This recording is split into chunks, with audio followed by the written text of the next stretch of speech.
आज बात करेंगे कश्मीर की और मोदी जी के नए नए कश्मीर प्रेम की। ऐसा क्या हुआ कि एकदम से प्रधानमंत्री मोदी का कश्मीर प्रेम जाग गया और जिसे गुपकर गैंग कह के पुकारते थे, उन्हें दिल्ली में अपने निवास पर बुला के उनके साथ फ़ोटो खिंचवाई। पहले ये तस्वीर देख लीजिए आप, जिसमें कश्मीर के सभी पार्टियों के नेता हैं और साथ में प्रधानमंत्री मोदी और गृह मंत्री अमित शाह हैं। इस तस्वीर के बाद आगे बात करेंगे। अब जरा सोचिए कि इस तस्वीर में प्रधानमंत्री मोदी की जगह राहुल गांधी होते तो इस तस्वीर के ऊपर क्या क्या रिएक्शन आते। उन्हें कहा जाता कि एंटी नेशनल हैं, ये पाकिस्तान के सपोर्टर हैं और ये गुपकर गैंग का हिस्सा है। लेकिन क्योंकि इस तस्वीर में प्रधानमंत्री मोदी हैं और गृह मंत्री अमित शाह हैं, तो इसे पॉलिटिकली मास्टर स्ट्रोक कहा जा रहा है, ऐसा हिंदुस्तान की मीडिया या हमारी मीडिया बोल रही है। दरअसल राहुल गांधी अगर इस तस्वीर में होते तो 1 मिनट के अंदर ये political master stroke anti national में गुपकर गैंग के सपोर्टर के तौर पर और पाकिस्तान सपोर्टर के तौर पर तब्दील हो जाता। दरअसल इसके पीछे की कहानी क्या है, क्यों गुपकर गैंग को दिल्ली बुलाकर उनसे बैठक की गई, ऐसा क्या हुआ कि पीएम को ये कहना पड़ा कि दिल्ली की दूरी और दिल की दूरी दोनों ही कम करनी पड़ेंगी। तो ये एक डायलॉग कल प्रधानमंत्री मोदी ने दिया, जो कि अक्सर वो अपनी हर एक भाषण में कोई ना कोई एक ऐसी तुकबंदी लेके आते हैं। 2 साल पहले 5 अगस्त 2019 को जैसे ही प्रधानमंत्री मोदी दूसरी बार चुनकर सामने आए 303 सीटों के साथ, तो उन्होंने 5 अगस्त 2019 को कश्मीर में धारा 370 या इसे अनुच्छेद 370 कह सकते हैं, जब उसको हटाया तब से पूरे कश्मीर में एक तरीके की नज़रबंदी और इंटरनेट बंदी की हुई थी। और अब 23 महीने के बाद कश्मीर के नेताओं को बुलाकर, जिसमें महबूबा मुफ्ती, फारूक अब्दुल्ला, उमर अब्दुल्ला और भी जितने छोटी पार्टी के नेताओं थे उनके साथ, जिसमें कांग्रेस भी शामिल, सभी पार्टियों के नेताओं को बुलाकर प्रधानमंत्री मोदी और अमित शाह ने दिल्ली में बैठक की। दरअसल सवाल ये उठता है कि आखिर वहाँ बदला क्या है, क्योंकि फारूक अब्दुल्ला या एनसी पहले से इस बात की मांग करते रहे हैं कि एक पूर्ण राज्य का दर्जा कश्मीर को मिलना चाहिए। महबूबा मुफ्ती इस बात की बात करती रही हैं कि पाकिस्तान के साथ बातचीत होनी चाहिए। तो अब ऐसा क्या बदल गया है कि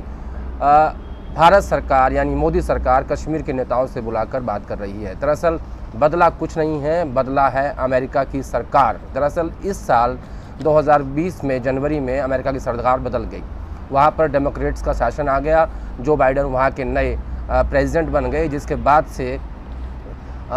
पाकिस्तान के साथ बैक चैनल टॉक्स यानी पीछे से वार्ता शुरू हो गई। ऐसा बताया गया कि दुबई में, कतर में एनएससी की मीटिंग हुई। तो ऐसा क्या हुआ, क्योंकि लगातार पाकिस्तान की तरफ से आतंकवादी गतिविधियां जारी हैं, तो एकदम से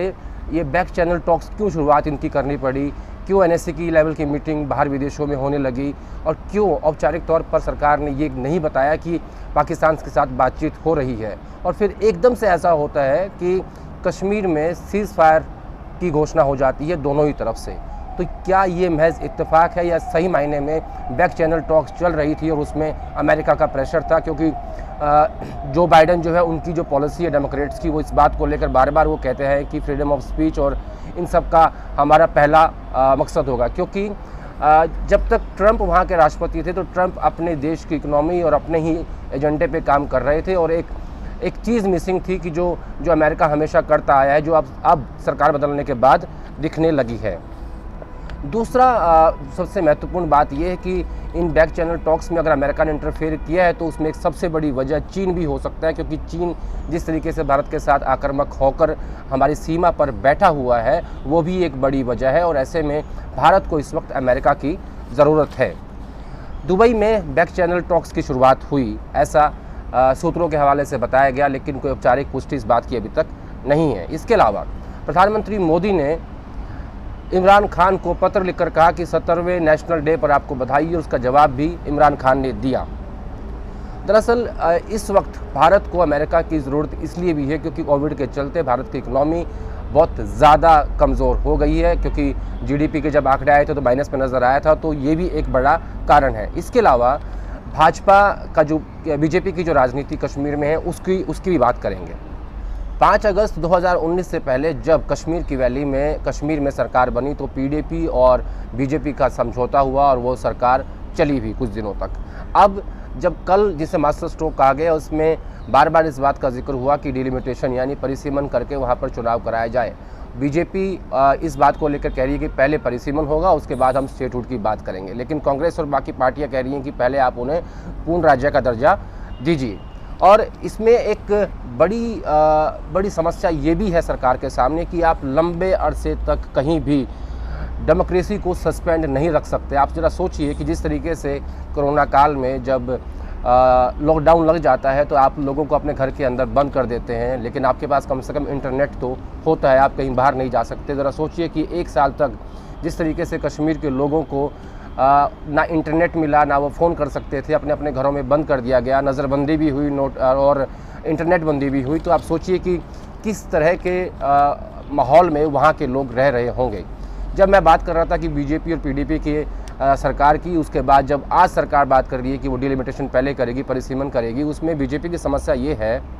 कि वैली में ज़्यादा सीटें हैं और जम्मू में कम सीटें हैं। यानी बीजेपी ये चाहती है अपने एजेंडे के तहत कि जम्मू की सीटें भी डिलिमिटेशन के ज़रिए बढ़ा दी जाएं और बराबर अगर सीटें आएंगी तो वैली में पूरे का पूरा मुस्लिम वोट बैंक होगा और जम्मू में पूरा हिंदू वोट बैंक होगा, और बराबर सीटें आएंगी तो वैली की छोटी पार्टियों के साथ समझौता करके वहाँ सरकार बनाई जा सकती है। अमेरिका में नई सरकार बनने के बाद से कश्मीर में सीज़ फायर हुआ, NSA लेवल की बातचीत शुरू हुई, बैक चैनल टॉक शुरू हुई, और जैसा मैंने पहले भी कहा था आपको जब मैं ट्विटर पे वीडियो कर रहा था कि ट्विटर को भारत कभी बैन नहीं कर सकता, और ऐसा ही यूपी पुलिस ने भी कह दिया कि वो कोई कार्रवाई करने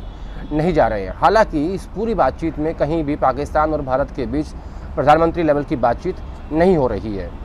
इससे पहले कश्मीर के इन्हीं नेताओं को गुपकर गैंग कहकर बुलाया गया और उनके साथ बुलाकर अब दिल्ली में बैठक हो रही है। इससे पहले आपको याद होगा कि यूरोपियन सांसदों को बुलाकर कश्मीर विजिट कराया गया और एक सर्टिफिकेट दिया गया कि कश्मीर में सब कुछ ठीक है, माहौल बिल्कुल ठीक है।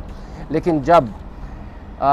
किसान आंदोलन में बाहर के लोगों ने, विदेश के लोगों ने इस बात को लेकर सवाल खड़े किए, ये कहा कि सपोर्ट किया आंदोलन को, तो तब ये कहा गया कि हमारा अंदरूनी मामला है। अगर अंदरूनी है तो फिर 2 पैरामीटर्स कैसे हो सकते हैं कि आप कश्मीर में विदेशी सांसदों को बुलाकर सर्टिफिकेट दिलाएं और अगर किसानों के मुद्दे पर बाहर के लोग कुछ कह दें तो वो आपका अंदरूनी मामला है, जिसके बाद बॉलीवुड के स्टार ट्वीट करना शुरू कर देते हैं क्योंकि वो एक व्हाट्सएप मैसेज आता है और आप सबका कंटेंट सेम होता है और तो और फुल स्टॉप कॉमा भी सेम होता है। तो दरअसल आप सोचिए कि जिस तरीके से